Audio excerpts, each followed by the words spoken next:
And it looks like we're live. Julie F., what's the skinny?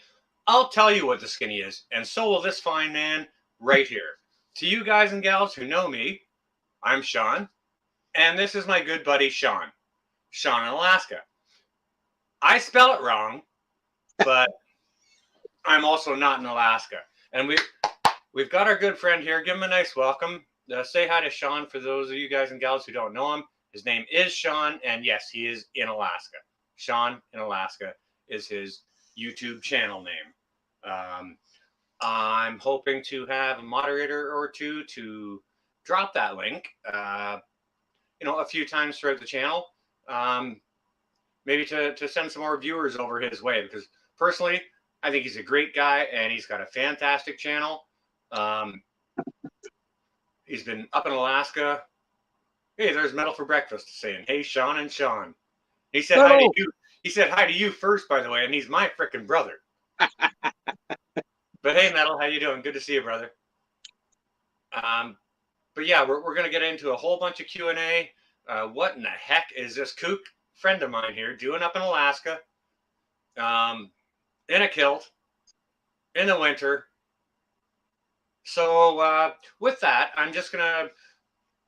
Sean and I were talking before the stream started, and I told him, I said, I didn't write a whole bunch of questions down, but we've got many talking points. Mark Webb, hello. Frank Meadows. We're not going to take a whole lot of time tonight to say the hellos. We will get to them. Beeswax, how you doing? We will do the skinny, but we're not going to spend a whole lot of time saying hello, because this is more of an interview between Sean and I, because I think he's got some great, valuable information to convey to you guys and gals that you're going to find really, really valuable, or at least a number of you will. And even if it's not stuff you're going to end up doing, you'll probably think he's a great guy and want to follow his channel. So anyway, this is my friend Sean. Sean, why don't you take a minute? Tell us a little bit about your channel, what it's all about, what you're doing, why you're there, those kinds of things. So I guess the easiest way would be to start off by telling you how it got started. So I moved to Alaska in 2013, and I have 2 daughters, and now I have 3 grandkids and another one on the way, and they live in California. As a single dad, I used to do the dinners for Christmas and Thanksgiving and Easter and all that stuff. So the kids kept calling me and asking me for recipes.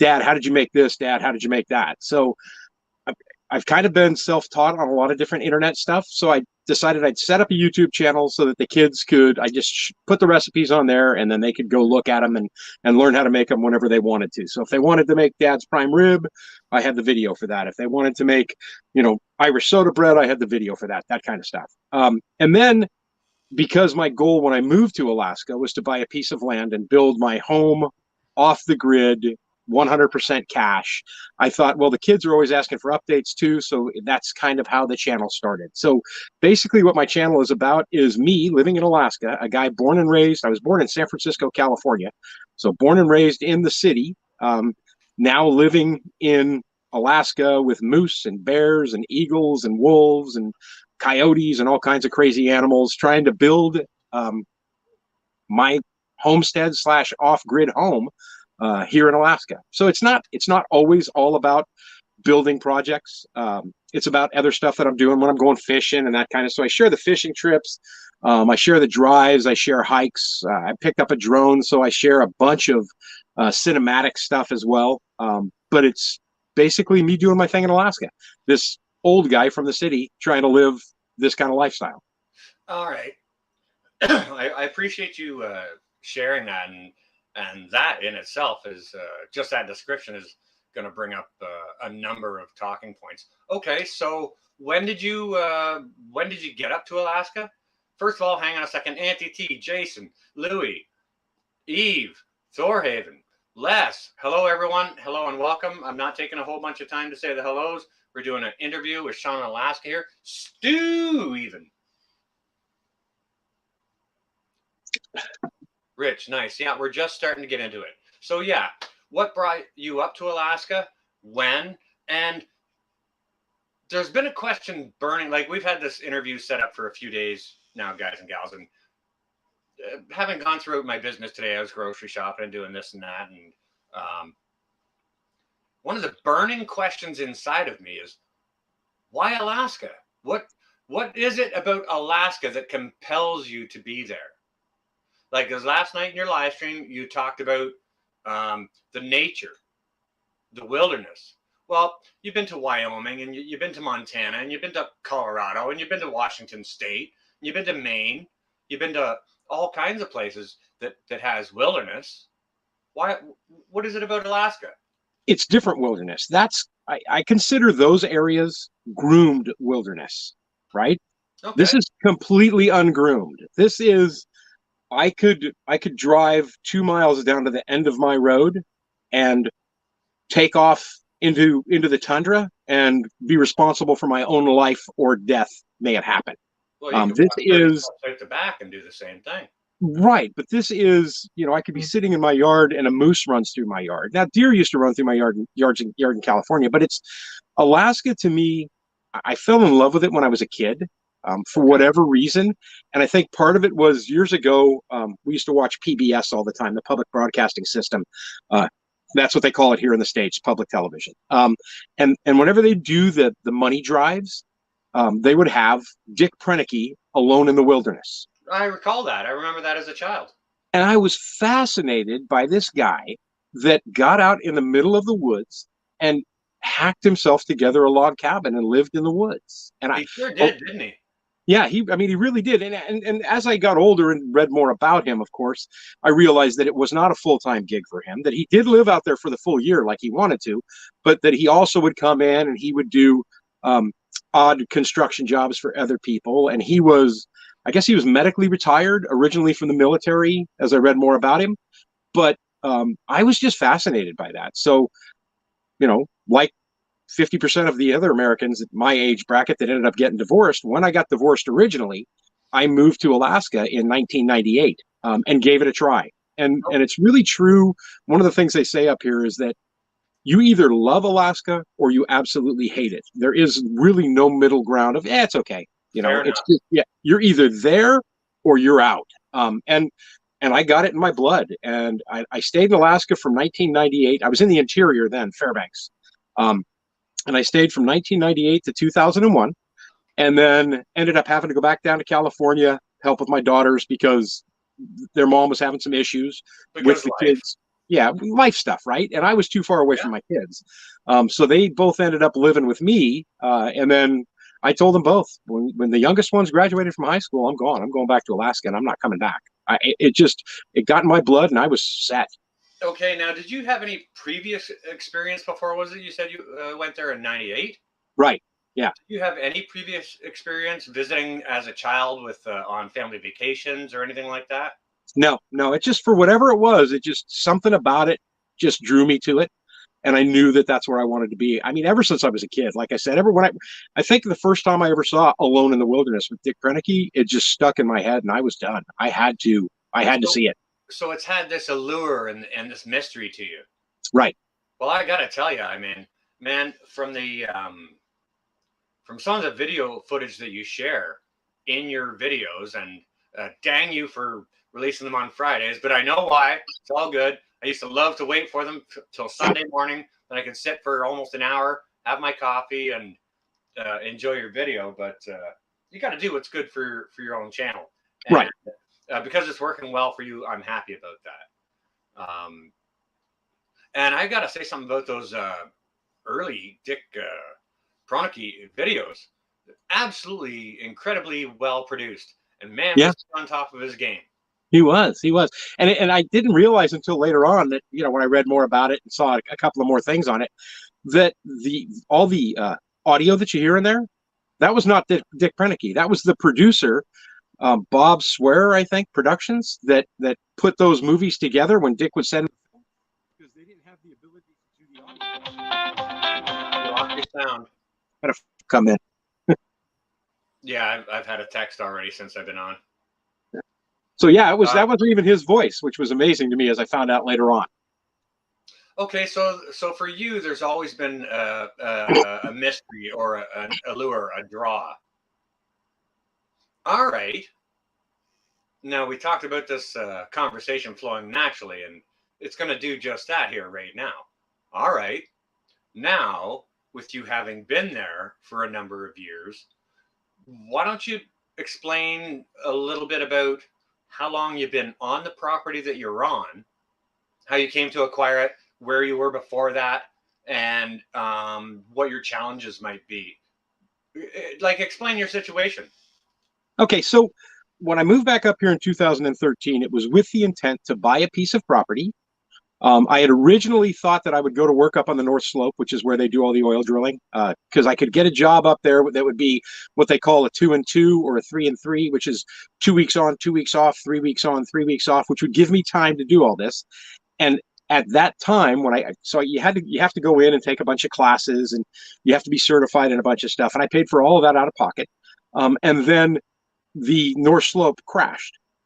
The oil market just tanked. So they weren't hiring anybody. They were letting everybody go. So then I went to work in a grocery store, which I had experience of doing for years anyway. All right. But I drove up. Yeah, I drove up here in an old motorhome that I got from my dad before he passed away. And basically he told me, kid, if you can get that thing started, you can have it. And 2 days later, I had it running. And I drove up here in that motorhome, and I parked it behind my buddy's house that lives about 1.5 to 2 miles away from me. And I was plugged into his place, and I thought, okay, I'll stay here. He said, stay here as long as you want, dude. We'll throw you, we'll throw you a bone every time there's a utility bill. Just, here, kick in some. And I said, great. And I've known this guy since we were kids. I mean, called his mom. He calls my mom still. But I was looking for property and really couldn't find anything I liked.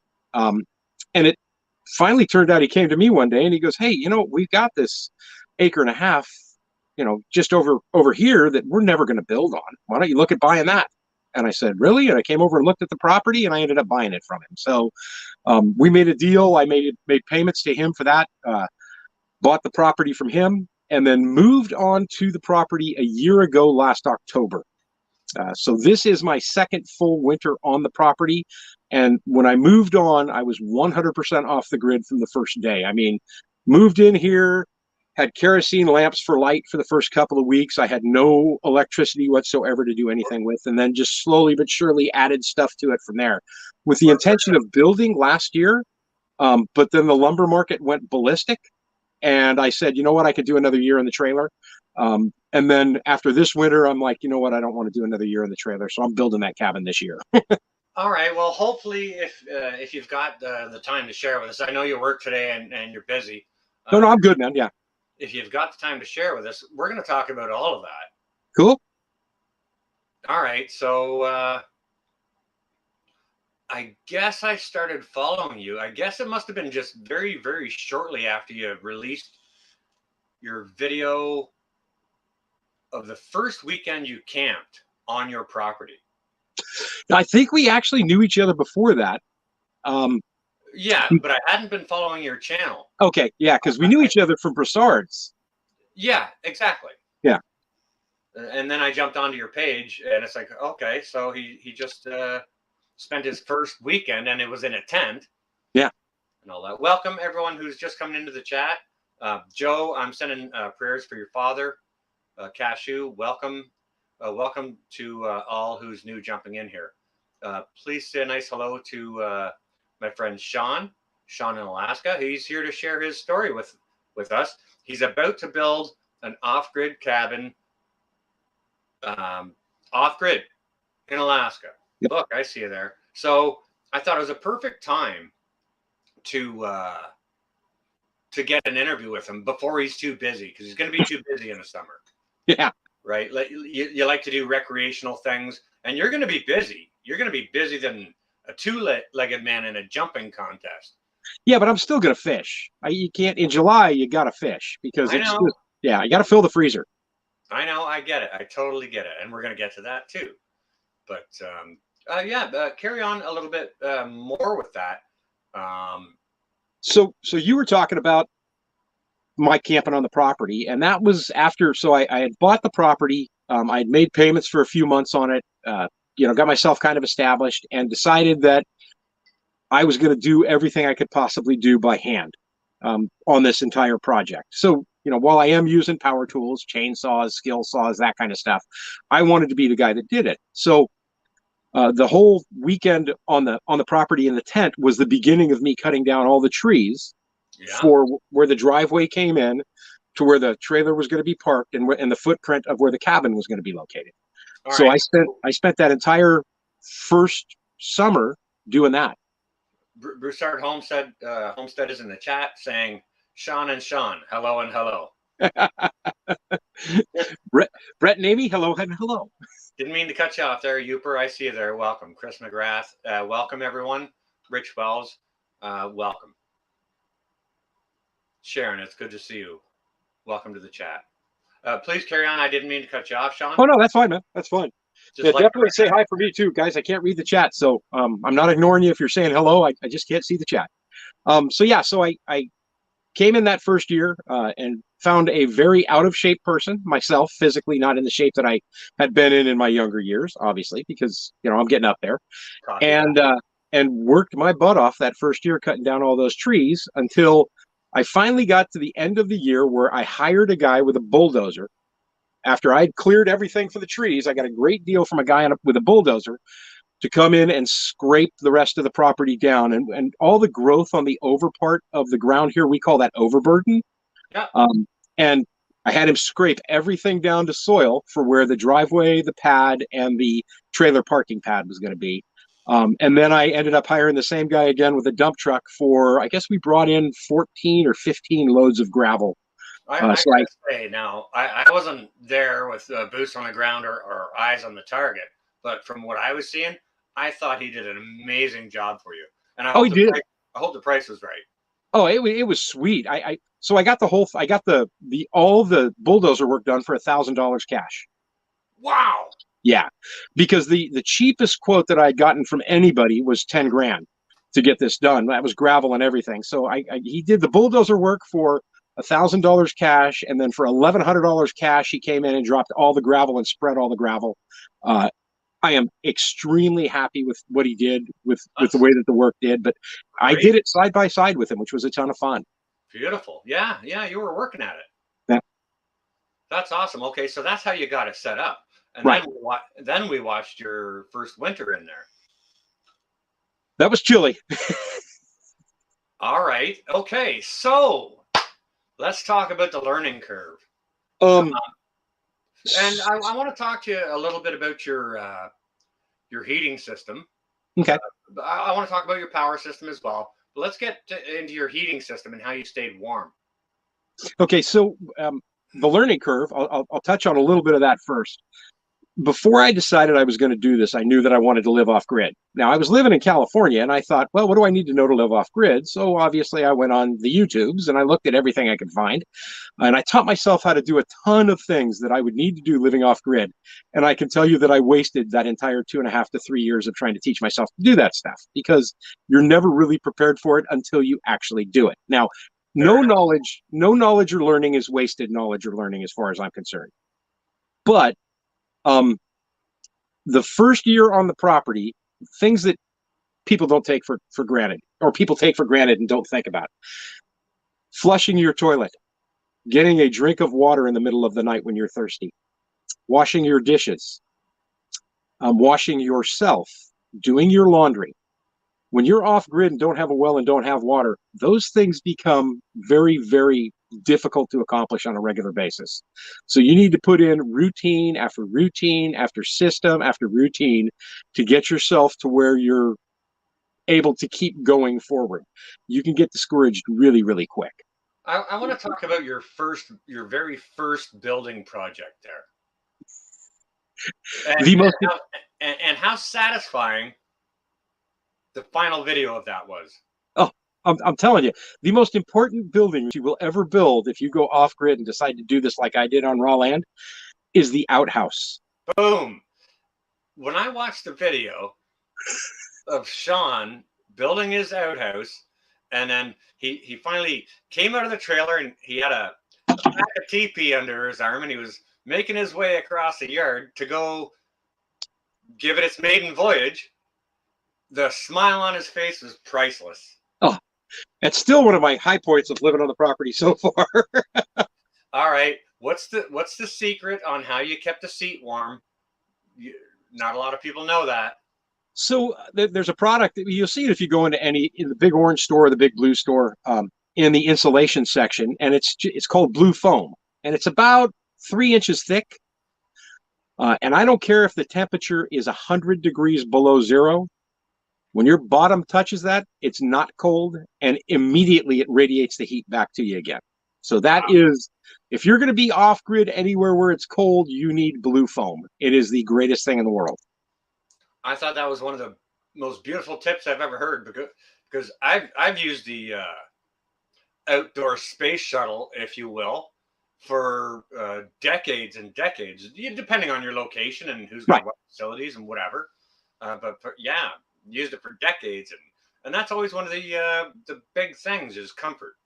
Yeah, I mean, you go camping and you go to the modified campgrounds where they have bathrooms and stuff like that, and invariably, every time you sit on that seat, you're like, ah. But yeah, you buy that blue board, you're set. You're good to go. It's a modern it's not a modern convenience, but it makes an old fashioned way of doing things a lot more comfortable. Totally get it. Totally get it. And when you got little to no comforts, you need all the comforts you can get. Exactly.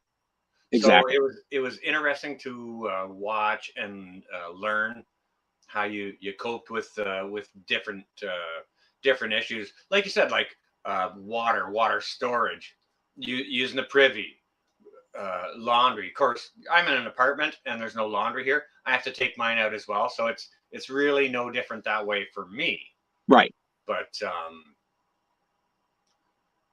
you have to have you also have to have other conveniences, such as we're in the age of cell phones or laptops, right, or putting a movie on to go to sleep to or whatever, right? Right. Or having working lighting, right? What are I kind of want to talk a little bit about what your solutions were. Now I know you've got a very, very simple electrical solution. So right, I kind of want you to chime in on that in case there's other folks out there who are interested in knowing how to put together an inexpensive, effective electrical system.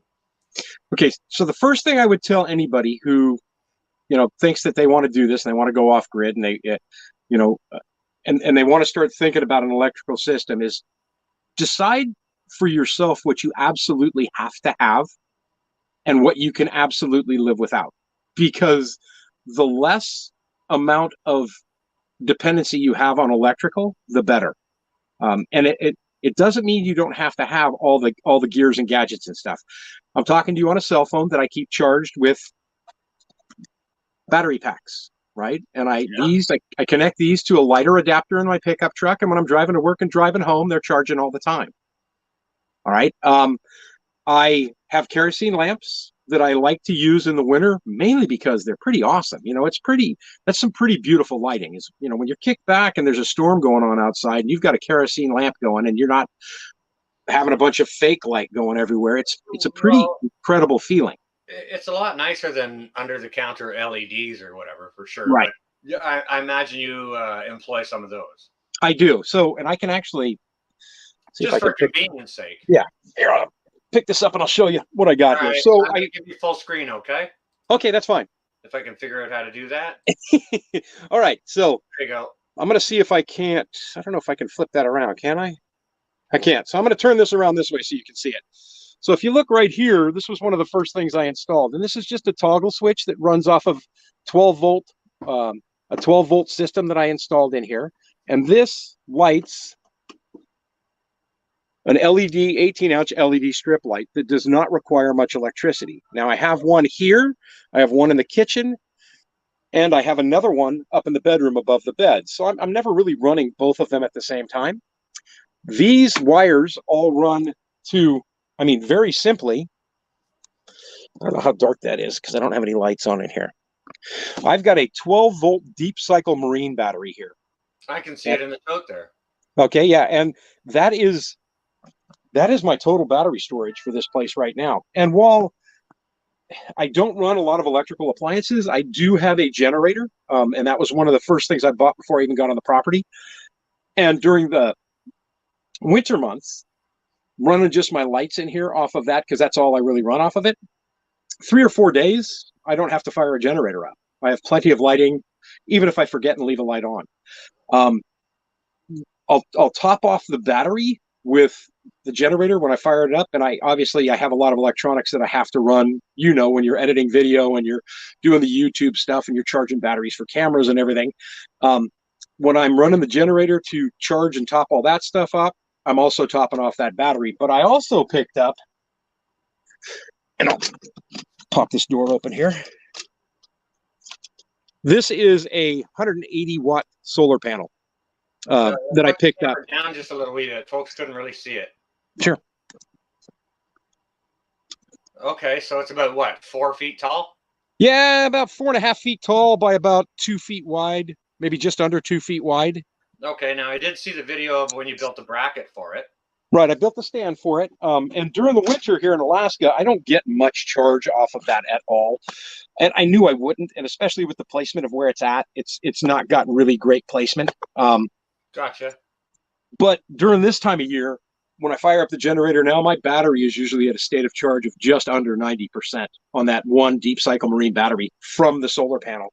So I don't really have to use the generator that often. Now I'm only running it maybe once a week. And eventually with the cabin, I'll have a better system in place. And mainly when you're thinking about doing a solar system, your biggest expense is batteries, storage. That's what you're after. Because it doesn't matter if you have sun 24 hours a day, 7 days a week. If you don't have the storage for that electricity on hand, the battery, you're going to run out of power. I get it. Totally get it. Yeah, but really thinking about what you need and what you can live, what you have to have, and what you can live without, will make your progress, your journey down this road much easier. All right. Well, I thought it was a pretty important talking point because I know what a small system that you have because I've watched your channel for so long. Right. I sort of halfway knew how you had it set up. I don't know anything about electricity or solar myself, simply because I haven't looked into it because I'm not interested in doing that for myself just now. But there are a lot of people out there who are thinking on these points, and I thought it pretty important to bring up just to show how easy it could be. Right. And I mean, I could go out and go for the expense of buying one of those Blue Eddies or, any kind of solar generator basically, which is basically an inverter battery system together. And I could charge that off my generator, and then I could run everything I want to run just off that one battery pack. But rather than incur that expense right now, I thought I'd just go with the bare minimum that will get me by. And you'll be surprised that, when I watch a movie, when I listen to music, I do it all on my cell phone. I picked up a cheap Bluetooth speaker, JBL Bluetooth speaker that gives me great sound. So I can watch a movie, I can watch YouTube, and I've got the speaker hanging in the background. And again, whenever I'm charging everything up, all this stuff is plugged in and recharging so that it never runs out of charge. I never have anything fail on me. Beautiful. Bake a leg, I see you there. Foxit, welcome. Good to see you. Welcome everyone who came in. We haven't said hello to. My awesome guest this evening is Sean. Sean In Alaska is the name of his YouTube channel, and he's totally going off grid, building his own cabin in Alaska, which is why I thought this would be a very, very good chat to share with you guys and gals, simply because there's so much overlap between the homesteading, off grid, and prepping and gardening communities. We've got all of those in here already, right? Yeah. So, I thought it'd be just a really, really cool chat to share, to see, you'll have fresh introspectives for everyone on the challenges, what challenges you're facing, how to overcome them, things like that. So, I thought I'd take the opportunity and invite Sean up and just have a little chin wag about what he's got going on up there. It's been fun. It's been a ton of fun. Well, we've seen, those of us who are already following you, we've seen all the fun you've been having with, you're going out to garden centers, you're going out to the mountains, you're filming that, you're going fishing, you're doing lots of stuff, right? You're filming birds and the wildlife and the coast, right? So I gotta try flying a drone though. You know, I bought that because I watched. So I'm a big fan of Sean James's channel, My Self Reliance, and he would have these scenes where he would be flying his drone over rivers and covered in the trees are all golden, changing in the fall and beautiful. And I thought, man, I really need a drone because Alaska is that beautiful. And I find that I haven't used the drone as much as I thought I was going to. But when I do, I get some gorgeous shots, and I really need to do it more. Like you say, it's for highlight points. Yeah, and they do make amazing shots. But one thing I absolutely have to say is Amy Broussard is in here in the chat misbehaving herself, as she always does. There's no keeping her in line. Well, and to be fair, she is married to Brett, so we have to cut her some slack. All right, fair play there. Yeah. Right. Yeah. Yeah. Good enough. Brett's a good man though too. He's a fireman, serving the crews, serving the people down in Lake Charles, and God bless him for it. And thank you for your service. But yeah, I thought we'd have a lot of really good talking points, because there's so much to cover.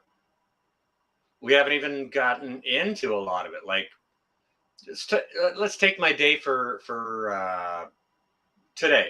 I didn't get up to a whole lot today. I got out and I got some groceries. With my health issues, I don't walk as well as I used to. It's improving, but it's not 100%. So I take my cane with me. Sometimes I take it into the store. Sometimes I don't. Right. Depending how big the store is, right? But anyways, I got out and I got a grocery today. I didn't get a whole lot. I got a bit of this and a bit of that. Hey, Rip, how you doing? Angry? Good to see you. Sam, Canadian. Sorry, I haven't said hello to all of you. But Jerry, welcome to the chat. But I got out and I got a few groceries today, and this is something I'm going to bounce off you because I know you're involved in the food industry, right? And you're at work today, so I saw ground beef, just lean ground beef at $7 a pound. I saw less than 18 pound, over 17, but less than 18 pound bag of rice was $16.99. Eggs are $3.30 a dozen for the cheap ones. Vegetables are up across the board. So I've seen these price increases specifically in the last couple of weeks, and specifically kind of almost overnight here. Now, you being involved in the food industry, I wonder if that's something you've noticed, a trend in that as well. Yeah, but not as drastically as what you're seeing, and it's kind of amazing to me because I watch obviously a lot of other channels. We've discussed that. I watch pinball. I watch, a bunch of other prepper channels besides you as well that talk about grocery prices and where they're going. And I've worked retail grocery for almost 30 years in one segment or another. I'm a baker by trade. I'm a professional, scratch trained baker. Grew up in my dad's bakery. Ended up doing that in grocery. Ended up managing bakeries for major grocery chains. And then I got into the actual grocery end of it too. So let me give you an example, right? Your cheap eggs were how much a dozen? $3.30. And in Alaska, in Alaska, they're $1.69.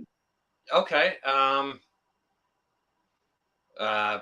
Pre 1-9er, they were $1.97. And then all of a sudden, mid or late post 1-9er, they were $3. Now they're $3.30. Just since, so like you don't now your milk isn't grocery store. You sell your milk by the liter, right? Or you don't sell it by the gallon, correct? Yeah, it's by the milliliter, really. 750 mil, or sometimes 1 liter, or 2-liter jug. Yeah. So a gallon of milk in Alaska right now in my part of Alaska is $3.99 for a gallon. I think it's $6 here. Yeah.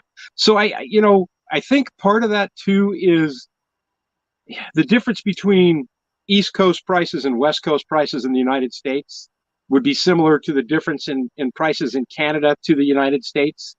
Um, Obviously, a lot of the stuff on the East Coast of the U.S. Um, gets shipped from, say, the Midwest to the East Coast, but the West Coast is still of the United States is still quite a bit of farmland, um, meat production, egg production, a lot of agriculture still on the West Coast of the United States. So our costs are a lot cheaper on that. But produce in Alaska is ridiculous. Everything that gets here by ship. So consequently, you lose 6 to 7 days on a barge coming up here from Seattle. So Yeah, the until they don't have quality to of the go to Canada and pay the tariffs or whatever. yeah, and the quality of the produce degrades day by day while it's on the barge, no matter what they do. And then the cost to offset that loss gets passed on to us as well. But like we were talking before we went live here, and there's a guy that works in my store that just went to Arizona. He just came back. He was there last Friday, Saturday, Sunday. He just showed up at work today, and he goes, "They're paying the same price down there that we're paying up here for most of our food." He goes, "The only difference was produce was cheaper and better quality." Gotcha, gotcha. Okay, all right. You know what? That brings us to an opportunity. CJ, I see you there. Welcome, Klingon Princess. Welcome as well. But at the very beginning of the chat, hadn't even started yet. But Julie F asked, "What's the skinny?" Let's lead up to that. Let's get some audience participation in here so that they can drop what the skinny is in their area. You might not Definitely. be able to see it, but you and I can take the opportunity to drop what the skinny is where we are. And what skinny is, it's just your average fuel price for today. Uh, price of a pound of ground beef, your daytime high temperature, and share that in Fahrenheit or centigrade, whichever. I tend to translate between the two, so any is good. What is a skinny, guys and gals? Let's do that. Yep. For And me in Alaska, I filled up my truck last Thursday. It was $4.79 a gallon for gasoline. We had ground beef on sale this week, 80/20, so 20% fat, which I prefer anyway because it's got more flavor. yep. I spent $3.99 a pound on that, and then it's my high temperature today is probably 41 degrees. It snowed this morning. All right. Currently we're sitting at about 43, 44 degrees. Ground beef I purchased today, and that's lean, not extra lean. So it'd be your 80/20. And it was $7 a pound. Fuel is $6.70 a gallon today here in my area. However, I did drive out to the reserve last week, and I saved over $1 a gallon Wow. by doing it. And I had to be out there anyways. I had a Oh, I had a viewer in my live chat yesterday that told me that in Los Angeles, because he lives in the Los Angeles area, it was $6.49 a gallon for gas. I saw that. I was like, wow. I was watching that chat. Yeah, yeah. It's you know, I know a guy over in Germany, and over the winter he was talking about they were paying $7 a gallon for gas, and I thought, wow, that's nutty. And I also know another guy in is he in Finland or no? He's in Norway, um, and he's paying $8 a gallon at that time. And I thought, wow, but it's almost $7 a gallon here now, fuel. And we're just talking regular. We're not talking premium or Oh yeah, mid. We're just talking about the regular crap. yeah. I don't put premium in anything. It's too expensive. Exactly. It's sweaty warm there. Okay, it's 44 here, Amy. Come on up. It'll cool you off. Now you like the snow, don't you? But no, I thought that'd be a good opportunity to let the chat. Hey, Monty, how you doing? Kill it and grill it. Good to see you. I thought that'd be a good opportunity to, a little chat participation, because I always like to do that. I like to be inclusive with my chat, especially as I didn't take so much time for the hellos. I usually 10-15 minutes at the first of it, I'm just into hellos. And then we get into the skinny, and then we get into the topic. But because I have a wonderful guest this evening, I figured I'd rather get right to it. Hey, Teresa D, I see you there. Welcome. I figured I'd get right to it, and because, well, you're the reason why we're having this chat. It's to plug your brain on what you're up to. So it's cool that you have the insight that you have, being involved in the industry that you are, that you can share it out with other parts of not just Canadians, but the lower 48 as well, just to get a comparison there. Hey, Frank, how you doing? Well, and I mean, so we'll touch on another thing real quick too, because I know this was a hot spot for a lot of people in the United States, talking about shortages. And there's a lot of people, a lot of videos out there saying, watch for this shortage, watch for that shortage. And while we constantly do have shortages due to different reasons in the United States on a regular basis, the big issue that we had over the last year was 100% shipping. Yeah. And the reason why I say that was we produce the products that we eat, generally speaking, in the United States. Now, certain times of the year, we get produce from Mexico and South America and that kind of stuff. But it wasn't the production end. It was that all the containers that they put that product in, cans, jars, every container, lids for containers, the labels that go around the packaging, plastic containers, were all stuck on ships between here and where they're made, sitting out in the open. Electronic chips for trucks. Yeah. Well, that was, from what I read, that was a different issue. That was, people trying to do something. They're trying to mine crypto, so they're buying all the chips.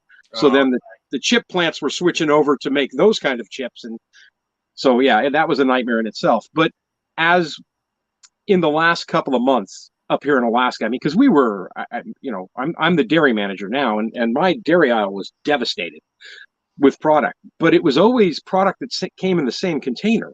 And it didn't take long to figure out that it wasn't the product. They couldn't get the container to put it in. Well, it's like canned goods. People couldn't get cans for a long while. Exactly, like canning jars. People couldn't. Last year, remember, there was a big deal on getting canning jars. So I shipped out 8 boxes of lids to Mallory at Quebec Homestead because she couldn't find any up her way.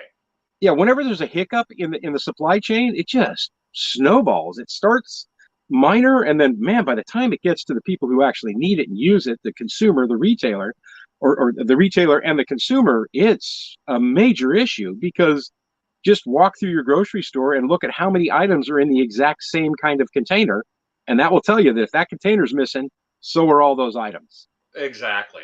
Anna Mishka B, welcome. First time here. Thank you ever so much for joining us. I'm Sean. And I'm Sean. I'm Sean from Northshore Preparedness. This is Sean from Sean In Alaska. Say hi, Sean and Sean. They're both spelled correctly. Yes, they are. Yeah, maybe if one of my awesome moderators could drop a link to Sean In Alaska, that would be awesome. We've got Homestead Oz in the house. That's great. Welcome, Lynn and Wayne. It's good to see you. I hope you're both well. But yeah, we still got a ton to talk about. But I thought it'd be good to drop the skinny, talk to people, let them chime in, because it's good to get at least a continental concept of what prices are doing where. If somebody in the chat is 2 counties over from someone else, and one county says we got no chicken here, and 2 counties over they got all kinds of chicken breast and it's on sale for $3, it's people helping people, right? Which is exactly why I did it. Or fuels 20 cents off a gallon over here or whatever. If it's worth it while you're in the area, fuel up or whatever. So that's kind of why I do that. It's all about helping people. So starting to warm up over there, is it? For who? For me? Yeah. Slowly but surely. And here I had, maybe it was Saturday. I was out. I had the campfire going in the yard, and I had the Weber fired up, and I was grilling a cheeseburger, and it was like 46 or 47 degrees. And I was out there in the kilt and just a light T-shirt. I didn't have a hoodie on or anything. And then I got up this morning, and it snowed. All right. I got to stop you right there. Now, because this is something I mentioned in my community post when I was advertising this stream. I don't mean any offense by this, but what in the heck are you doing out there in the wintertime shoveling snow in a frickin' kilt, man? So if they're still in here, you can Hey, I blame Brett. love you, Yeah, but I'm curious as nuts. if they're still in there, if they're still in here, you can blame Brett and Amy Broussard for that. That is There's 100%. Brett, and I blame him big time. Yeah. And I'll tell you why. So I have had the kilt. I'm a huge fan of Celtic music, the traditional stuff from Ireland, Scotland, Wales, Cornwall, all the Brittany, all, Breton, all that stuff. So I'm a huge fan of that kind of music, and I'm a huge fan of that culture. Obviously, I'm Irish, so that's kind of my heritage. And I bought the kilt because I used to wear it to Celtic fairs all the time when I lived in California. So I had the kilt, and we were on a live chat because Brett and Amy go live all the time on Thursdays, and I think it was March of 2020. It was probably right around March of 2020, and we were chatting about something, and somehow we got onto the thing about the difference between a kilt and a skirt, and I said I have a kilt, and they said no, you don't. And so the next video I made was Oh yes, you do. me wearing the kilt, and they said, what do you wear under the kilt? And I said, for the people who ask, what do I wear under the kilt? And I grabbed the front of it and I go, if you're wearing a kilt, this is what you wear underneath it. And as I flipped it up, I made my screen go black. So nobody knew the answer. Well, I realized that, man, I really liked wearing that stupid thing. So then I decided I was going to wear a kilt for a year in Alaska and see how it was. And I'm at the point now where I have to buy more kilts because this one's beat up pretty bad. And if I could wear a kilt to work every day, I would. They're the most comfortable article of clothing I have ever worn. And that's a utility kilt as well. It's made for working, isn't it? Yeah, it's a Utilikilt. Is what the company is called. Utilikilt. It's called, the type of kilt is, it's a workman, but it's an older design. Okay. So, but really, I can hang hammers on it. It's for. I mean, basically, if you're working, you've got pockets to put everything in. It's great. All right, I just want to pause you there just for a second. Somebody here in the chat just said they're. Let me just see if I can scroll up and find it. I want to address it just a little bit. Yeah, Brett, you should get the blame for everything. Yeah, take it like a man. Don't play on like you don't know how. Just follow those 2 words that you know. Yes, dear. Yes, dear. All right. Somebody was saying they're following Prepper Nurse One, and that's great. That actually plays into what we're talking about here tonight in a really, really big way, because Prepper Nurse One is moving off of his already established first homestead in New York State, and he's purchased himself a larger second homestead down in West Virginia. Now, he had thoughts about keeping them both, one as a summer property and one as a winter property, but he realizes one is enough. So he's just starting to start his second homestead. So he's going to make a lot less mistakes this time around as he did the first time around. But that's just something I thought I'd throw out there for any of you guys that are thinking of doing new homesteads. This is the guy you want to watch because he's going to make a bunch of mistakes and he'll show you what not to do. And Ed over at Prepper Nurse One is going to make less mistakes this time around than he made the first time around. So we call that learning, right? We're supposed to do that every time we make a mistake. Yeah, it's a little twisty though. They call it the learning curve, right? Yes. But yeah, I'm looking forward to all your mistakes this year. And I am too. Not to sort of throw you under the bus about you're going to make mistakes, but guaranteed you're going to make mistakes. Oh yeah, I know I am. Because you're not a construction guy. Nope. You don't have a background in construction. Yet you're going to build your own cabin this year on your property. Yep. You must need to micromanage that time really, really well. it's a simple floor plan design. I'm pretty confident with it, and I do have a couple of friends up here who are in construction and are carpenters, and I've run the plans by them and showed them, and they've said, hey, on some of the things that you're going to have issues with. I mean, obviously, anytime you're building a structure, if it doesn't start square, it won't finish square, and you'll just have a bunch of problems when you get to the top. So they said, when you get ready to line everything out, the ground's thawed out and we're ready to go, we'll come out and help you line out, I'm going to put it on sonotubes. So I need to line out those lines, make sure everything's perfectly square from day one. But my goal is to build the whole thing by myself. And I've watched I love YouTube. Before I ever created a video for YouTube, YouTube was my go-to for any question I ever had on something. Yeah. How come my starter won't work on my vehicle? Go to YouTube. So the amount of videos I've watched on construction on YouTube in the last couple of years makes me feel pretty comfortable with the project. Now, physically, it's going to be a whole new set of demands on me, obviously. A screw gun or a nail gun are going to be your friend. As much as I know you want to nail the first nails on the first wall yourself. And I get the gratification that's going to come out of that. But at the same time, how many swings can I get with this hand before my arm breaks? Because I'm not 20-something years old anymore. Exactly. Yeah. I totally get that. Now let's just okay. I'm a Canucka stan. I'm not up where you are. I don't have a property up there. I don't know what I'm not looking to build a house up there or a cabin. I don't know what the rules and regs are.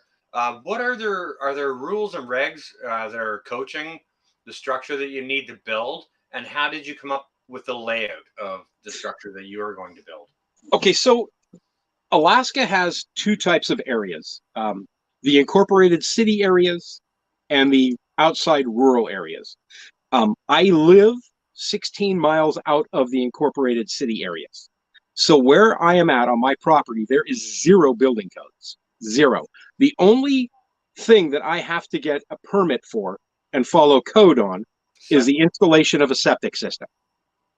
Okay, and the reason why I have to do that is because that has to be engineered properly because I am so close to the river, which is the Kenai River, which is a huge fish habitat. Massive salmon runs coming up that river every year.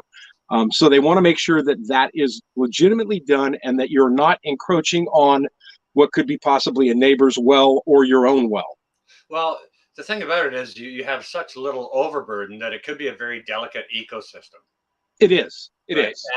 And in my mind, like the vision that I see is, and I'm not trying to poo-poo on anything. Like I'd like to encourage you as hard as the day is long. Right. But I can't see you being completely done this build in a year. I'm seeing a 2-year window. Yeah. No, okay, so I have no intentions of being 100% done with this build by the end of this year. My intentions for this year are to have the house framed, to have it wrapped, to have it insulated, and to have a roof on it. And I can move in. You want it wet sealed. Yeah. So if I've got it dried in completely so that I can live in it by fall, which I think is very, very doable, then I can move the trailer off the property and I can spend the winter focused on interior stuff and then come back next spring and finish the exterior stuff that I want to finish. I don't look for it to be fully finished for probably 3 or 4 years because I want to make sure that I do everything with it that I want to do, and plans. Yeah, my plans have changed for what I want for a cabin 4 times in the last year. Well, they will evolve even as the build goes on. And you're talking about gardens as well, right? Right. So I'm wondering how much time you're going to have to be able to dedicate to those, unless they're low maintenance gardens like potato garden you had last year, or those kinds of things. I personally plan to do a lot less high impact gardening this year, simply because of my condition. Right. So I'm going to design it differently. Yeah. So we talked about water. I don't have a well. I'm not planning on putting a well in for the next. I want to do everything cash so that when I hit the age where I'm not working anymore, I don't have the debt at all. It's paid for, it's done, it's mine. last fall, I cut down all the trees for the garden area. The planned garden is 20 feet by 40 feet, which is, a moderately sized garden. But I have no intentions of planting that whole thing this year because I know I can't maintain it. I've got too much other stuff going on. So, like you said, I'll do potatoes, I'll do onions, I'll do probably beets. I'll plant some greens so I can have fresh salads, but I'm not going to get carried away. Copy that. Yeah. I have a tendency to bite off more than I can chew, and I'm trying to wean myself back on that because you get all these plans of grandeur and everything you're going to accomplish in a year, and then you fail, and it gets very depressing to you. That was one of my concerns for you for this year because you've got a lot to do. Yeah, I do. And you're talking about going fishing and going sightseeing and but like just being a human and getting out and doing stuff, right? Aside from your full-time job, plus the extra work you're going to burden yourself with putting the cabin up, right? So I had a lot of concerns really when I was thinking about this, about your time management. Well, between now and winter, I have 6 weeks of vacation to burn too, which helps a lot. All right. So yeah, so I mean, those are bulk amounts of time that I can take off to say, all right, I need to get this done, so I'm going to take this week's vacation. I need to get that done, so maybe I'm going to take 2 weeks in that period to make sure I can get it all done. But like the fishing thing, let's use that for example. I told you I live close to a river. I literally live less than a 5-minute walk from the Kenai River, from where I go fishing. So, for me to get home, stop off at the river, catch a couple of salmon in 10 minutes, 15 minutes, because they're that thick in the river, come back home and throw one of those on the grill and then go back and start pounding some more nails, that won't be as big of an issue. And the structure's not that big. The plan size for the structure is 20 by 24. It's a basic rectangle. I didn't want to get carried away with too many different things with angles and stuff in there. And it's basically a shell. So the bedroom will be the loft upstairs. So the only extra stuff, I don't even have to finish the loft. I can sleep. 20 by 24 is bigger than what I live in now. So right. Immediately I'll have more room the minute I move into the place than I do right now. So as long as I get it roughed in and I get it dried in before the snow starts falling, I'll be set. Cool. Okay. Yeah. Good. Because I've been pretty concerned about that. And I mean, it must be on your mind constantly. Oh, it is always. All right. So seeing as you're going to have all that extra space, and you must have had hours upon hours upon hours of time available to you to just design it on paper and lay it out and or on a computer, however you do it. Right. So obviously you're going to have more storage space once you get the cabin put up than you do now. Do you think that's going to cause you to put back more food? We talked earlier before. I always keep a couple of months of food on hand on a regular basis anyway. I'm a single guy, so it's much, well, you know this because you're a single guy too. We can store for ourselves a great deal of food or a great deal of time's worth of food. And it wouldn't be as much food as a family of four would have to put away. Of right? Course. Of course. Yeah. So, will I be putting more away? I buy what? Yeah, it's all based on how many people are in the household, right? I buy. You got a pantry going in. People want to know. People want to know. Yeah. Okay. Canning, so storage. Are you going to start canning? I already do that, but I don't do enough of it yet.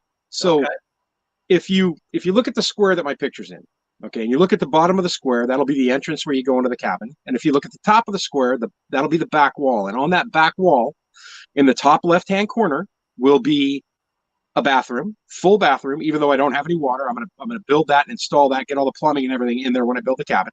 Might as well. On the right side, the very far right corner, is going to be the kitchen, and then between those two, in the middle, is going to be a huge pantry. Okay. All right, and then I understand you're also going to have there's obviously going to be some stairs that go up, and is that going to be for food storage or no? That'll be so. Okay, now looking at the same square, on the very far left-hand side Yeah. of the square here, um, as I'm looking at it. So basically where my thumb's pointing, Yep. that'll be where the staircase goes upstairs to the loft. And under the staircase will be all of my electrical needs. So my batteries, my charge controller, power inverter, all that stuff will be underneath the staircase. And then obviously I'll do something else with the staircase too. But as far as pantry storage goes, I'm going to have the pantry's going to be big enough to store quite a bit of food for me. All right. Good. Okay. That was a curiosity that came up in my mind as a prepper. Like, I know you do have somewhat of a prepper mindset, but you're more of an off-grid. You're heading off grid Right. type of person now.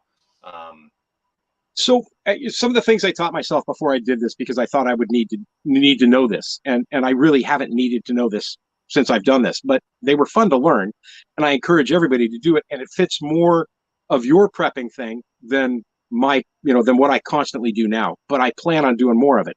So I've made my own bacon. I will do more of that. I've made sausage. I've canned my own vegetables. I've grown my own vegetables. I've made my own tomato sauces, pasta sauces, all that. I've done all of that stuff and taught myself how to do it. I make my own bread. Obviously, I bake. So I like to keep ingredients on hand in bulk. So there will be a lot of that. I'll have it set up so that I'll have bulk grains for baking set in one area. Each section of the pantry will be set up for what it will focus on. Right. But It's a really cool point. Okay, so Thorhaven Farms was in here in the chat earlier, and I just got a message from him the other night. He said he was making pizza out of the pizza sauce that I gave him when he came to visit me. He was down here on business in the area, and he stopped by. We went out and we did a nice interview at this 175-year-old still operating grist mill in my area. Nice. Water operated. Oh, very cool. Yeah, and they've got a water operated wood shop upstairs too, which I filmed. So they've got the belts. They've got the belts in the ceiling on the wheels and reduction. Yeah, nice. Very cool.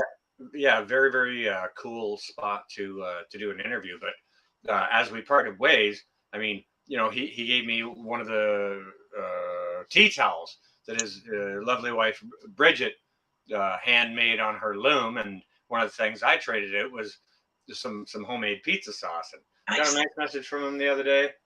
He was making pizza with my pizza sauce. Message back later, best pizza he's ever had. Nice. So yeah, making your own stuff, doing your own things, putting stuff back so you can do things like making your own breads or whatever. Very very important. Full of hope from Ireland. Well, welcome. It's good to see you. Mark Webb, I don't think I said hello. I might have much earlier.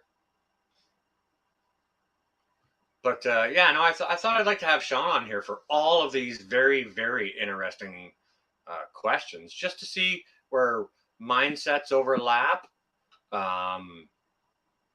where he thinks he's going to be with his progress, because he's biting off a big freaking apple, right? Big chunk. But it's going to be very, very interesting to watch this year. Those of you guys and gals who don't know my buddy Sean In Alaska here, his channel name is Sean In Alaska. If we could have a link to that, that would be freaking awesome.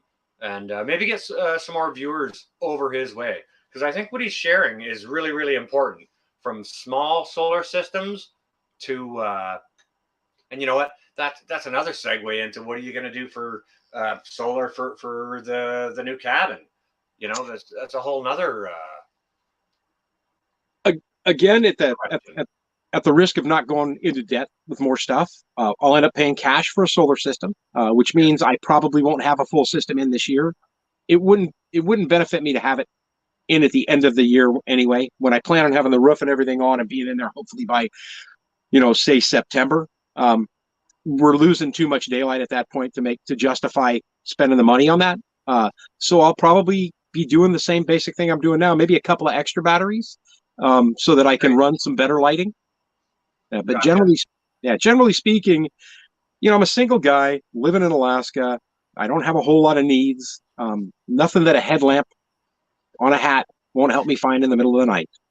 Okay, so Milo on the ready here in the chat has a question for you. Sure. Sean in Alaska, how big is your trailer, and did you get claustrophobic? The trailer is, oh man, I don't know how big this thing is. Probably, it's a fifth wheel. Yeah, it's a fifth wheel trailer, so it's probably maybe 10 feet wide, by about 29 feet long. But I don't use the upper part except to sleep. And I don't use the restroom in here. That's just a storage area for me, pantry storage area. And I did not get claustrophobic. And I think a lot of that is because I even if it's winter, I spend as much time as I can outside. And if I can't really spend the time outside, I will go find something to do. I might get in the truck and go for a 2-hour drive to get out and about in nature so that I don't get the four walls driving me nuts all day long. Highly important. Yeah, I read a great deal. I do audiobooks all the time when I'm driving back and forth to town because I am quite a ways out of town. It takes a while to get there. I watch the occasional movie on my cell phone, the television series on my cell phone. I have Amazon Prime, so I can watch TV series and stuff on here. So I keep myself occupied, and I think that goes a long way to stopping yourself from feeling the claustrophobia or the depression that'll set in winter for a lot of people. Michigan Daffodil, all the things acres. Somebody else was in here. Just like to acknowledge chat. Bell full of hope. Rami Davis, hello. I don't think I said hello. Welcome all. You're talking to my friend Sean in Alaska. Great channel. He's building himself an off-grid cabin in Alaska this year. So I thought it very, very important, especially time of year. His ground isn't thought out yet, so he's not busy as he will be. So yeah, I thought it'd be a great opportunity and much good information to convey, but all kinds of different things. Now let's just touch on your chickens. So again, born and raised in California, born in San Francisco, grew up in the city, never had any farm animals in my entire life. Decided that the first thing I wanted to do was get chickens. And I wanted to get the chickens because I thought, I can have fresh eggs and I can sell those eggs. How hard can this be? Well, when you buy chicks, as opposed to hatching them yourself, you want to put them under a heat lamp. I can't do that. I don't have electricity. You got to keep them warm. I don't have electricity. You have to have a coop for them. I didn't have one built. I will tell you now that if you're ever going to get chickens, build the coop first. Trust me on this. Build the coop first. Yeah. But it worked out really well. I ordered 12 birds. When I picked them up, one was already non-compliant, so I got 11 birds. But because I didn't have the run area set for them and protected, by the time they got old enough to be outside and do their thing, I lost 2 to predators. And they were aerial predators. So owls, falcons. Didn't lose any of the eagles from what I can tell. The only birds I saw were an owl, and a big owl, and then a falcon that kept hanging around the area. So I'm down. Yeah, so now I'm down to 9 chickens. They are laying eggs massively. I got Rhode Island Reds. They're a very hardy breed. And thanks to the help of Hickory Croft Farm, who I had all my questions for chickens, I pretty much ran through those guys, and they were so awesome about it. Hey, maybe that's a link we could see. Yeah, Hickory Croft Farms is a great resource for anything for a weekend farmer like myself. That Me and You Acres, Thorhaven Farms. Exactly. Broussard Homestead. Exactly. There's another one. They raise meat birds. A lot of great snails. Meat rabbits as well. Yeah. Laying flock. So the chickens now lay enough eggs to where I sell them in town, and then I take all the money and throw them in an envelope. I'm tracking every purchase that I make when it comes to them for feed. And anything else that's chicken related, it goes in the envelope. But I haven't had to reach into my pocket for anything for those chickens for the last month and a half. They pay for everything, and I still have extra cash in the envelope. So at the end of the year, I'll be able to actually do a video where I discuss how much money I made off of the birds, and what they paid for, how much feed they bought, what other incidentals they purchase. They're actually going to pay for the 12 more birds that I'm getting in the beginning of May, because I am selling eggs faster than my chickens can produce them. But I am just a sincere believer that if you ever want to start with an animal on a homestead or a prep type of thing, that you start with chickens, because I believe that chickens will end up paying for everything else I need as far as live animals go. And start with the housing, not the birds. Exactly. Build the coop, then get the birds. I can't say I enjoyed watching that mistake. I will say I watched that mistake. Yeah. I can't say I enjoyed it. Well, and part of the length, we talked about this before, part of the reason why it took me so long to build that coop is because the single ply, and it's the reason why the cabin didn't get built last year. The single piece of 4x8 plywood, 1/2 inch, that went on that floor was $100. Yes, it was. And 2x4s, yeah, and 2x4s were $12 a piece, and I was like, oh my gosh. So eventually they'll pay for the coop, but they won't pay for the coop for a couple of years, I don't think. All right, so there's a few people in the chat that are asking. Anna Mishka B asked, how much do you charge for eggs? And Michigan Daffodil's asking pretty much the same question.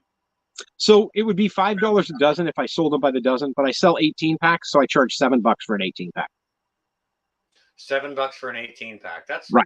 That's and my eggs range in size from roughly extra large to some jumbos.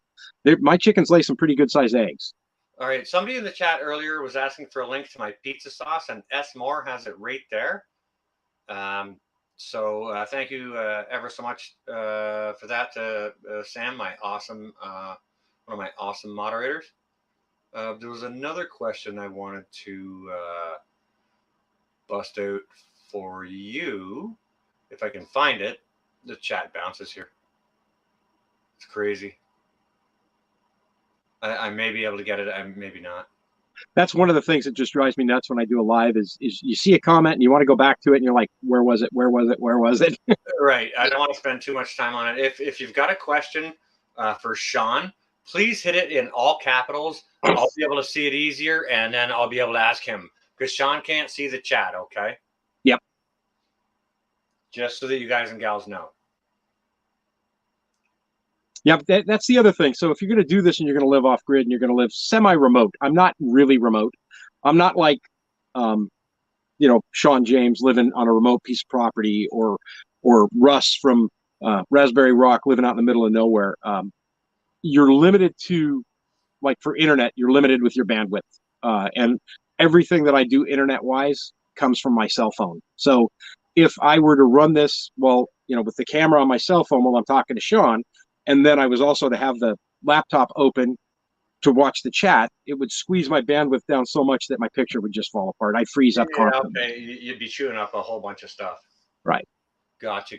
Okay. See, you're way more techie than I am. Okay. So S. Colorado Stetter is asking, how far are you from the coast? Like, what region of Alaska are you in? Because Alaska is huge. Yeah. So I'm on what they call the Kenai Peninsula, which is. And how many acres are you on? I'm on 1.5 acres. And I'm on the Kenai Peninsula, which is kind of considered the banana belt. It's where Alaskans come to play. I'm just north of Homer, Alaska, about 1.5 hours up the road from Homer. So around me, Anchorage is like, if you look at a map of Alaska and you see Anchorage up at the top of what they call the Cook Inlet, that big area of land to the right coming down from Anchorage is the Kenai Peninsula, and that's where I'm at. I'm on the Kenai Peninsula. From the actual coast to the Cook Inlet, I'm probably 25 miles away. Okay. So we get warmer summers where I am by 5 to 10 degrees, and we get colder winters by 5 to 10 degrees.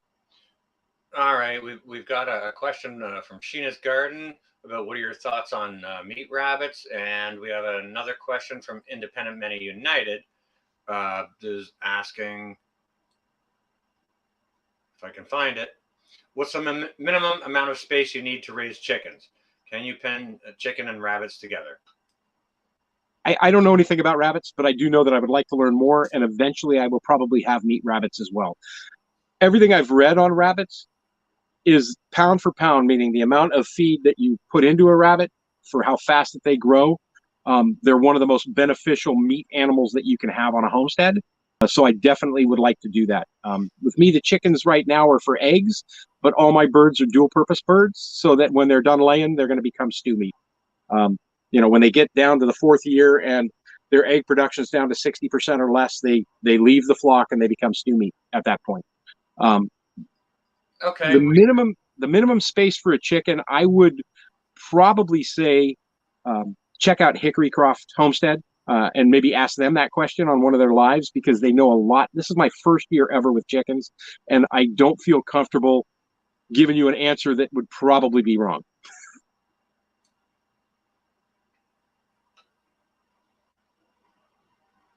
All right.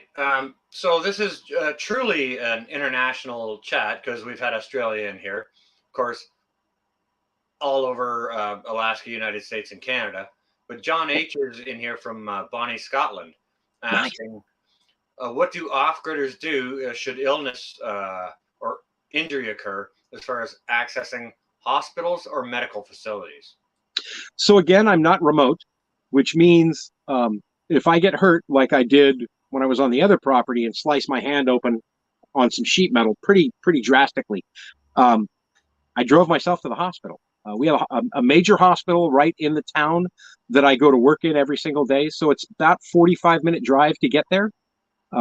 We have ambulance service. We have, that would come out this way. We have a fire station up the road here that's not manned all the time, but they do have volunteers out in the area that can go to the station at a moment's notice. But if you're remote, your only option if you get seriously injured is pretty much helicopter, a Metaflight to get into you and stabilize you and get you to a hospital. So you do have to be a lot more cautious about the things that you're doing. Even I have to be more cautious as I get older of, do I want to be climbing to that top of that tree to top it off when there's nobody around me in case something happens? So I try and plan any major things that I'm going to be doing around letting buddies in the neighborhood know, hey, why don't you swing on by today? I'm going to do this. I don't need them to help me. I just need somebody around in case something goes wrong. Exactly. Yeah. Hello, Apartment Prepper and Matthew Trucking. Thank you both for stopping by. Matthew, I see you're busy, so thank you for stopping by and saying hello. But one of the things I do have to reiterate is it doesn't matter where you are. I'm in the city, 2 blocks from a hospital. Don't think I don't keep an extensive medical kit at home. I do too. Yeah. Right? Like I've got sutures and staples and all kinds of things, right? And you can expand your medical kit as you see fit, for what's appropriate to fit inside your home. A lot of preppers or off-gridders are into this sort of tiny house thing and don't have a lot of space to store things. So you got to think clearly about that. But you've got to think about what you're up to. Like if you're running chainsaws, you want some stuff on hand to make sure if an injury occurs due to a chain flying off or whatever, that you can address that. You need to be able to do at-home triage. And you need to be aware of your surroundings. So we'll use the chainsaw for an example. In a lot of the videos I took, I got a lot of comments early on about, hey, aren't you worried about this or that falling or the tree going the wrong way? Because I'm not a tree faller, right? I do know how to cut a tree down, and I do know how to get out of the way. But before I cut down any tree, I walked around the entire tree to see where I was going to go if it went somewhere. Just being cautious and having a plan in place before you do something will alleviate a whole lot of accidents. Well, yeah, exactly. And I mean, half of that, the other half of it is knowing what you're doing to begin with. Like my brother Metal in here, he and I come up on the farm, and they always had large patches of forest, right? Some of it was maple sugar bush with a sugar shack on it, and some of it is just scrub or overgrowth or whatever it might be. But if something becomes problematic, Angry Homesteader wants me to let you know that she has subbed to your channel. Awesome. Thank you. That's awesome. Yeah. One of the reasons why I got him up here to get his channel out there. But if you're talking about doing dangerous work, you got to look at it first. Like Sean just said, look at your escape routes. What am I going to do if? What am I going to do if that? Right? Look at a tree before you fell it. And you should probably already know what direction it's going to go. You can coach that a little bit with the cutting or with wedges or with pulling it, but you really got to be on your game so that no one gets hurt. And what's on the ground? Did you limb that tree up? Did you remove those limbs out of your way so that you won't trip on them if you have to move quickly? You know, exactly. I cannot stress enough in anything that I've ever done how spending 5 minutes thinking about what you're going to do before you do it will not only make the whole process a lot safer, but it'll probably save you 10 or 20 minutes in the end. And it'll save injuries. Yeah. Great point. I can't stress safety enough. And that's, as I forget who it was in the chat who asked, but as they're asking, what that was, I forget who that was, but the more remote you are, the more careful you have to be, basically. Right. Yeah. The more care you have to take, not just in health and safety, but putting food back. Exactly. Right. If it's an hour to go to town, well, you don't want to forget the flour or the eggs or the milk or exactly. In your case, you've got your own eggs, but super important. You got to be so mindful about everything. Sean, when he goes to town, he's going to work, so he's already there. He's already at a grocery store. Right. Don't forget the list and then have to run back home and get it and then go back. You know what I mean? Well, okay, so here's another example that a lot of people wouldn't even think about. So I live off grid in Alaska. All right, and the temperature. I'm going to give you the floor for a minute here. Okay. So I live off grid in Alaska, and the temperatures get to this year we hit 31 below zero. And I have a vehicle that I have to drive back and forth to town every day. So you need to make sure that if you're going to do something like this, that your vehicle is super, super dependable.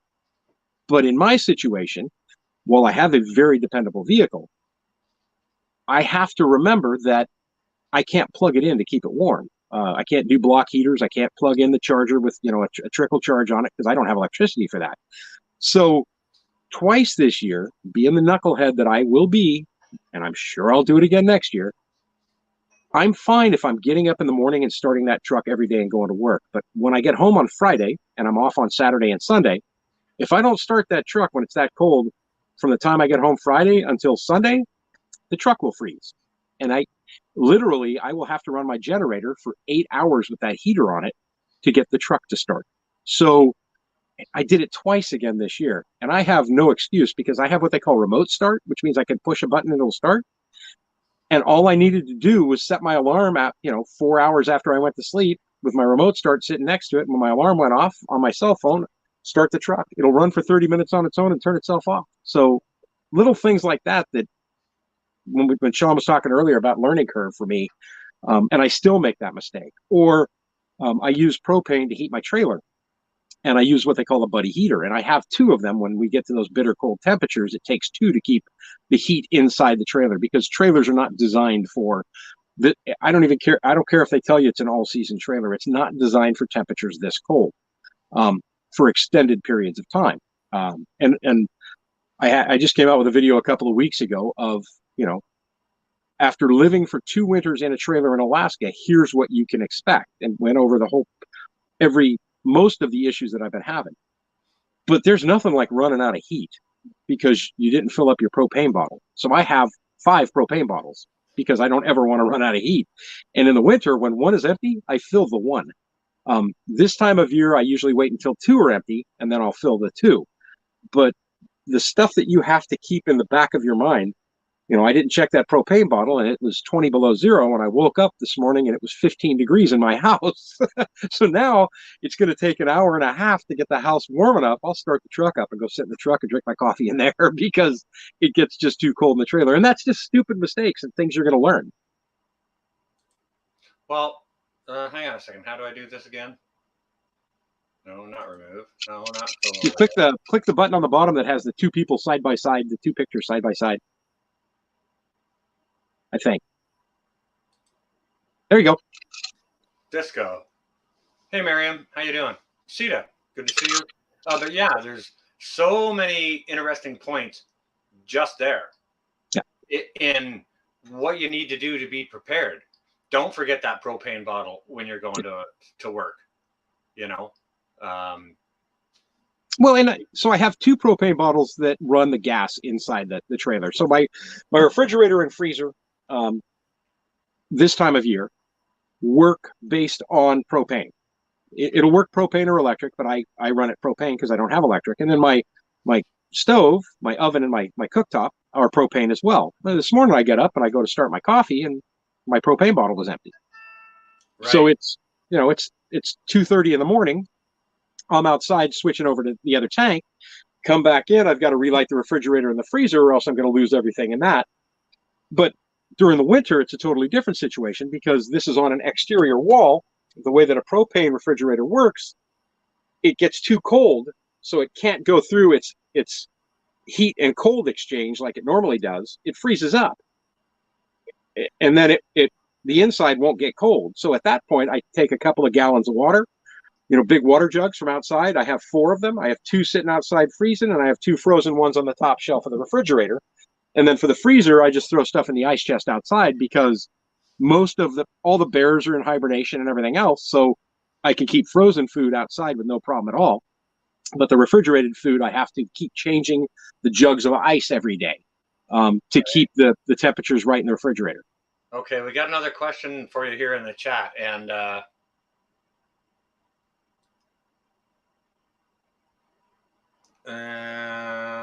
where's the question at? Can you grow medicinal herbs in Alaska? That's Amy. Yes, you can. 100% legal in the state of Alaska. Someone was talking about my shirt, and I think they were calling me a name. Sheena. And it's a reference to a certain song by the band that Okay. of this. But somebody else had a question I'm trying to find. It was a good question. Yeah, that is really a pain in the butt trying to search through. I should state too that my medicinal herb of choice is hops. So, I don't do the other herb. I just do hops, and I do plan on growing hops because I brew beer as well. Hey, Drops, how you doing? All right, there's the medicinal herbs one. Oh, question. Lisa K asks, where are the sources of free pallets? I'm watching how to build small sheds or useful shelters for her goats. Where are you, Lisa K? Yeah, just hit up grocery stores. They've always got pallets they're probably more than willing to get rid of. Grocery stores, furniture stores, any place that sells large items will probably have pallets they're more than happy to get rid of. I was across the road from a parts supply store this morning, and it had a sign on a pallet saying free pallets. Yeah. So just run around and look in people's parking lots. People that sell stuff. Drive. A lot of these businesses will have like access roads behind them. And if you drive down the back of the access road, you'll see pallets stacked up behind. Just walk in and ask them, say, hey, can I get some of those pallets from you? Sometimes they'll have a sign saying, hey, free pallets. Free pallets. How you doing, Drops? Good to see you. There's another a good channel in here that people should go look at for sure. Drops Family Garden. Drops has some good videos on solar as well. Big time. Big time. I've been shouting that out for a while, and hopefully folks are going over there and looking. That'd be great. Free pallets from Ace Hardware coming from Drops here now. So that's there's lots of places to get free pallets. All right. As we get into this, Sean, what is your biggest challenge you think you need to overcome this year? What do you think is going to be the most difficult thing for you? You're putting up this year. Yeah. I honestly think that the biggest problem I'm going to have this year is trying to do more than I have the time to do. We kind of discussed that, and not biting off more than I can chew, because I have a tendency, like with the garden, I have a tendency to go, I have a problem with gardening.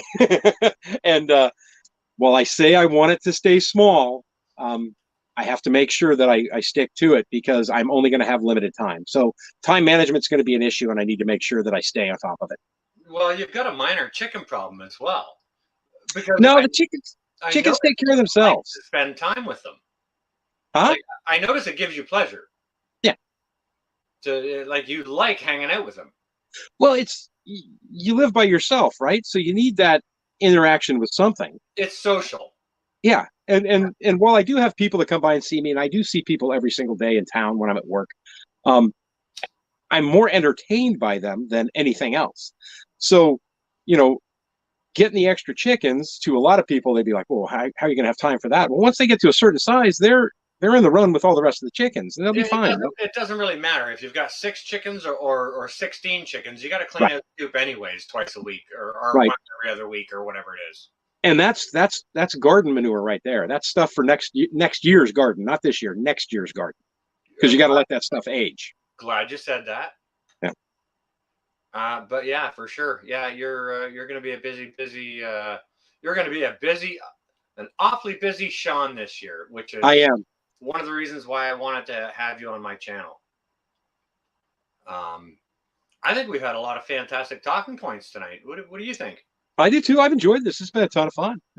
I thought we would though too, because we talk on the phone, and our conversations could start here and then they end up all the way over here, and they're always entertaining.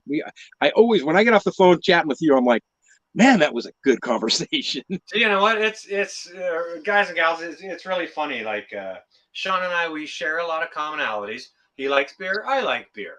You know, I don't love it, and he doesn't love it, or maybe he does love it. I don't know. But we both enjoy it, so we can talk about that a little bit. He loves to cook, and he's good at it. I love to cook, and I'm good at it. So we get to talking about that. He likes the garden. I like the garden. We talk about that. I make pizza sauce. He makes bread. You know, I make my own bread too, but I'm not a professional baker like where he was. But there's so much for us to talk about. Anytime we either get on the phone or in somebody else's live stream or on his Sunday night live streams. When do you usually go live, Sean, on Sundays? Let's let the people know. Okay, so basically the same time you went live here. So I start at 3 p.m. Alaska time, which is 7 p.m. Eastern, Okay. and it goes for an hour. I just do an hour and that's it. The only time I've ever gone longer than an hour is I go live on Christmas Day, because I live by myself and I know there's a bunch of people that live by themselves as well. So I just go live and leave it on for a couple of hours and hang out with people and have fun. But Totally get right that. now it's every Sunday. But as we get closer to the building time, I think the lives will probably go away until the fall, until You're I gonna get be things busy. done. Yeah. Yeah, but yeah. And for me, being off on Saturday and Sunday, those are going to be my biggest days of getting building done, of getting production done. So Yeah, and it's going to be valuable daylight time, which it isn't necessarily in the winter, in right, in, in the dark hours, right. if we'll call them that.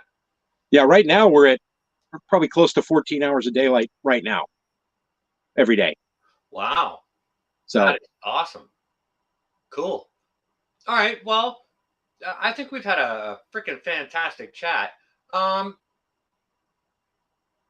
I kind of want to throw it back to you a little bit and ask you if there's Scrappy Cat. I hadn't said hello. I'm sorry about that. hi, Scrappy. If there's something that you would like to share with people about your upcoming season, about the upcoming build, to kind of entice them to your channel, give them something, but don't dangle the whole do worm. You know what I mean? Right. So I think it's going to be super exciting this year. I can't wait. Yeah. And while I feel real confident about what I'm going to do, I'm also very confident that I'm going to make a ton of mistakes. So if you're thinking about doing this yourself, I can't help but think that watching me make the Watch mistake this guy. will save you from making the same mistakes. And I share in my videos every screw up I make. I fell a tree. on my truck. It was in my video. I shared it. When I screw up, I share that because I think that to keep those things in the video keeps me more real with folks that are watching what I'm doing. I tried. Nothing I do is dramatic. I don't. You never get the dun dun You just dun. about dropped a tree on the toilet. Yeah, that scared me. Man, I think I would have rather had the truck get damaged than lose the bathroom. And Lisa K in the chat, I may actually do a live stream with Amy Broussard, and we'll both go live together if she can get herself a pasta machine. A pasta maker, and make pasta at home, and just show you guys and gals how easy it is to do and how freaking awesome it is. I have one. Yeah, I have one too. I got mine at a yard sale. It was $4, brand new in the box. Yeah, that's awesome. That is awesome. 100%. But yeah, so anybody who's interested, if you leave a comment on my videos, I'm still small enough now that you're always going to get a comment back. I'm super open to people who send me messages on the Facebook page that I have for the channel. If you got a question, a concern, if you got advice, I'm more than happy to take that as well. And if you have a suggestion for how I should do something, and I've already tried it and it didn't work, I'll let you know that I tried it and it didn't work. But yeah, I'm pretty Facebook open. And Kindle and all those other things. Yeah, I'm just on. For me, it's just Facebook, and well, I do put my videos on Rumble as well, but they're like last year. They're a year behind over there. Gotcha. And I just do that because I have the video anyway, and I figure why not get it out to other people. But I'm on Facebook. I'm on YouTube. That's pretty much all I really do. Amy is asking, what kind of pasta machine do you need to get? All right. Tell Brett to buy you the most expensive one he can afford, or go out to a yard sale and just buy a hand crank one that bolts to your table. That's what I have. They're awesome. They're so cool. They work just fine. But yeah, tell Brett to get off his wallet. Go buy you something nice. But okay, well, I appreciate that, Sean. I've been looking forward to this build of yours this summer for 2 years now. You understand? You've kept me waiting. How do you think I feel? I had to do 2 years in a trailer. I can't even imagine. I can't even imagine. Yeah, I was ready to do the first year, no problem. But the second year, I didn't really want to do.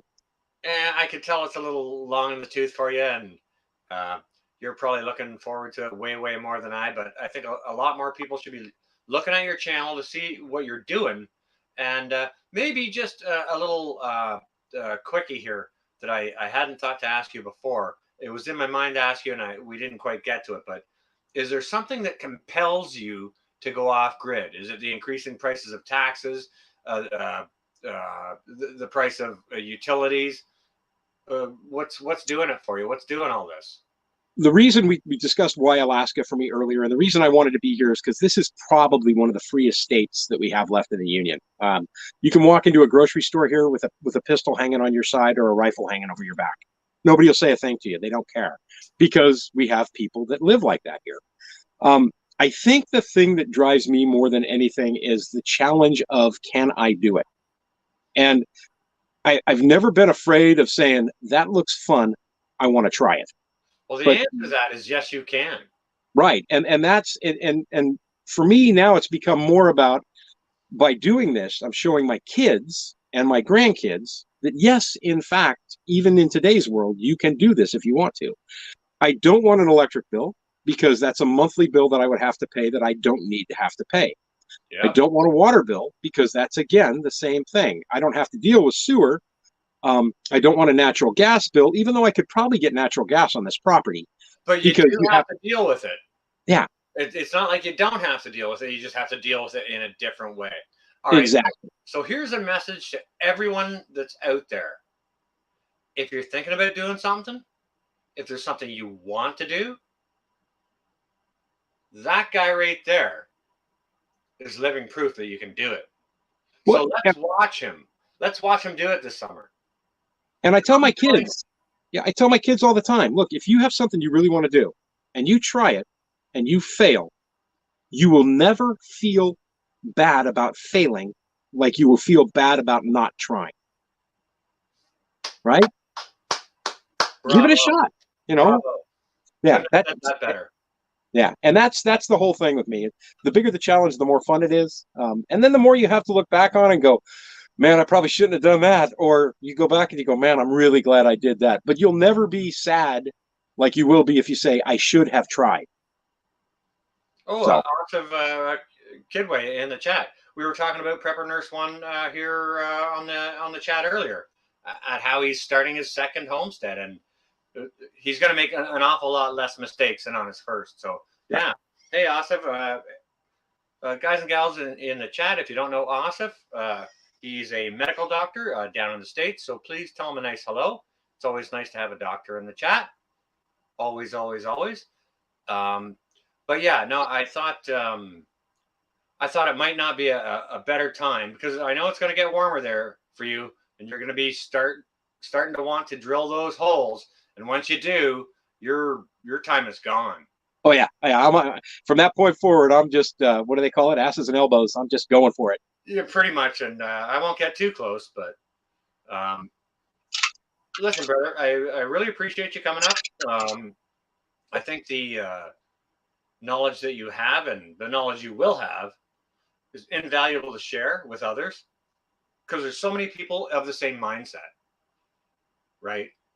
Yep. And you're a good enough friend. I thought we could hang out, have a good, nice, relaxed chat together. That wasn't all just boom, Q and A and Q and A and Q, like a barrage of that, right?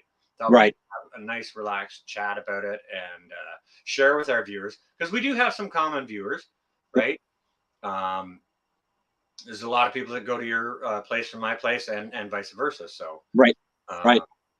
I thought putting the two minds together would be awesome. So what I'm going to have to do is thank you ever so much for your time, dedicating this time tonight to share that with not just your community but my community as well. And if there's any parting wisdom you'd care to share, aside from go subscribe to Sean in Alaska, I'd be willing to entertain it. Nice. No, I'm glad that you had me on. I greatly appreciate it. It's a ton of fun as always to chat with you. And this is I love the whole idea that this is a conversation more than the whole what about this? What about that? What about that?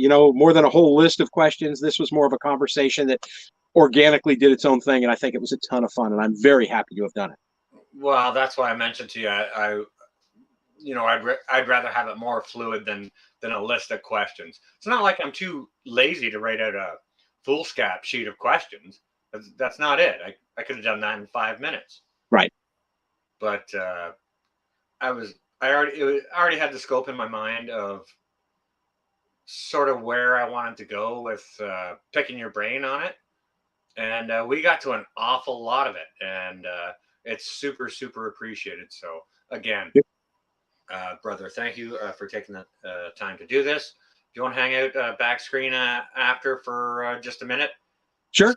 For a little chatter or whatever, we can do that. Guys and gals in the chat, this is my brother Sean in Alaska. Please go hook him up. I see. Hey, Foggy, how you doing? Ricarda, holy cow, Australia again. Truly global chat. So I think these blessings are going to be shared all over the place.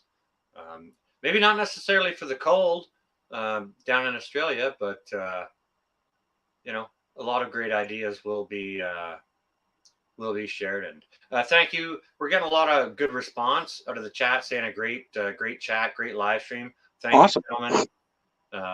All kind of just sub to Sean, a partner Awesome. saying so that's great.